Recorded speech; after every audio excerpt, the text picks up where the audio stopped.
अस्सलामुअलैकुम। आप देख रहे हैं के न्यूज HD। मैं हूं हारिस अली शाह गिलानी। चलते हैं आज की अहम खबरों की तरफ।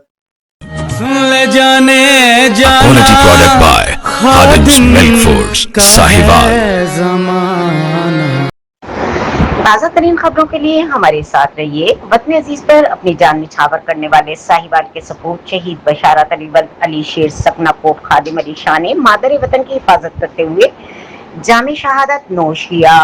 शहीद की नमाज जनाजा में DPO Sahiwal Mohammad Usman Tipu, brigadier Malik Qasim, deputy commissioner Sahiwal Samiullah Farooq, civil और अस्करी हुक्काम, पुलिस अफसरान और अहले इलाका की बड़ी तादाद ने शिरकत की। शहीद को सरकारी एजाज के साथ पूरी शान और शौकत से सुपुर्द खाक किया गया। इस मौके पर DPO साहिवाल मोहम्मद उस्मान टीपू ने शहीद की कमसिन बेटे से शफकत का इजहार करते हुए कहा कि पाकिस्तान ऐसे ही लाजवाल कुर्बानियों की बदौलत कायम और दायम है और कौम अपनी शोधा की कुर्बानियों को कभी फरामोश नहीं करेगा। उन्होंने शहीद की कब्र पर फूल चढ़ाए, अपने हाथों से मिट्टी डाली और मुल्क सलामती, इस्तेहकाम और शहीद के बुलंद दर्जात के लिए खुसूसी दुआ की।